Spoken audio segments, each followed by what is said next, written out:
ব্যবসা লইয়া কইছিলাম না আপনার ভিডিও দেন যে ফুইলা বেলা ডিমের ব্যবসা লই কই ডিমের ব্যবসা না মূলত ব্যবসা লসটা লইয়া ফুইলা কই যেমন এই ধরুন ডিম মুরগি দামন খুব কম একদম পানির দামে মনে করুন যে 1 তারিখ থেকে মে মাসের 1 তারিখ থেকে মনে করুন যে পোল্ট্রি অ্যাসোসিয়েশন সম্ভবত ডিম আর মুরগি উৎপাদন হারে বন্ধ করে দিতেছে।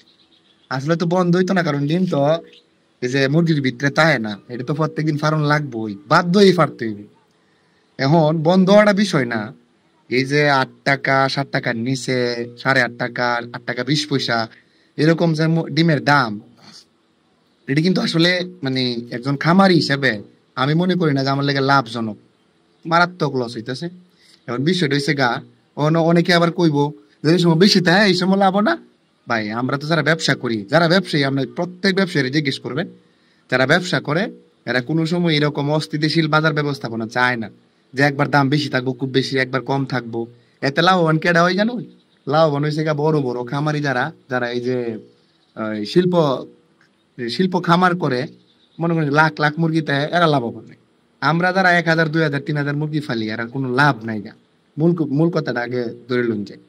আর যারা 1,000 2,000 ব্রয়লার মুরগিও ফালে, এই যে ব্রয়লার মুরগির এই অবস্থা, ব্রয়লার মুরগির দাম হঠাৎ করে বাড়ে কমে, 1 কেজি ব্রয়লার মুরগি উৎপাদন করতে প্রায় 150 থেকে 56 টাকা খরচ পড়ে।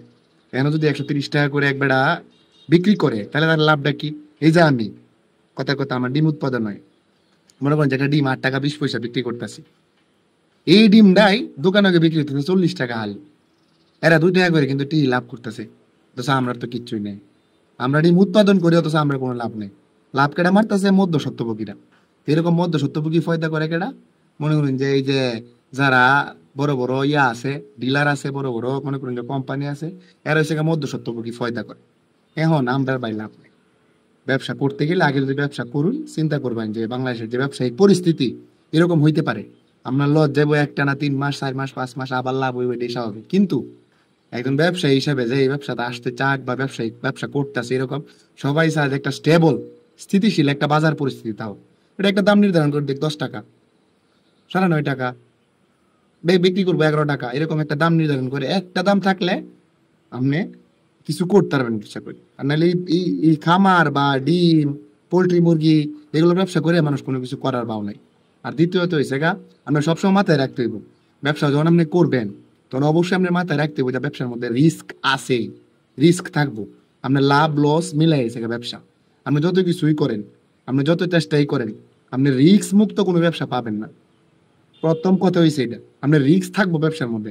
এটা আপনার ডিমের ব্যবসা হোক, কাঁচামালের ব্যবসা হোক, মোবাইলের অ্যাক্সেসরিজের ব্যবসা হোক, অন্য যে কোনো অ্যাক্সেসরিজের ব্যবসা হোক, সব ব্যবসার মধ্যে লস থাকতেই পারে। এটা চিন্তা করে ব্যবসায় নামতে হইব। এই জন্য মন খারাপ করা যেত না, ডিমনিটাইজ হওয়া যেত না, আমার মন খারাপ আর ব্যবসাটা ভালো না। ব্যবসার মধ্যে সবচেয়ে বড় যে জিনিসটা দরকার এটা হচ্ছে লাগিয়ে থাকার মতো একটা, মনে করুন যে ইচ্ছা, অদম্য শক্তি দরকার। আমার লাগিয়ে থাকতে হইব, অন লস হয়েছে আবার লাভ হইব, লস হয়েছে আবার লাভ হইব। দেখা গেছে একটা নিয়ম 5 বছর পরে কোনো লাভ নাই, সমান সমান কোনো সমস্যা নাই, এরপরে লাগিয়ে থাকতে হইব। আমরা একটা কথা আছে গ্রামে, লাগিয়ে থাকলে মাইগে কানা। লাগিয়ে থাকলে যদি মাইগে না কা, আপনার হচ্ছে ব্যবসা করলে লাগিয়ে তখন লাগবো। যারা খুব বেশি অদম্য শক্তি আছে, ইচ্ছা শক্তি আছে, যে না আমার যে মন্দ রোগ আমি থাকবা মেনো, এরাই ব্যবসা করতে নামবাই। ব্যবসার প্রথম শর্ত হয়েছে এটি, অদম্য ইচ্ছা শক্তি তখন লাগবো। একবার লস হয়েছে, একবার ড্যাম খাই গেছেন গা, মার খাইছে একদম দে আপনি ফুরে গেছেন গা, না আমার দ্বারা সম্ভব না, তাহলে ভাই ব্যবসা করতে আপনার লাগে ব্যবসা না। আবার কইতেছি, আপনার লাগে ব্যবসা না। আর একটা কথা মনে রাখবেন, ব্যবসার প্রথম শর্ত হয়েছে গা লাগিয়ে থাকলে মাইগে কানা। আল্লাহ হাফিজ।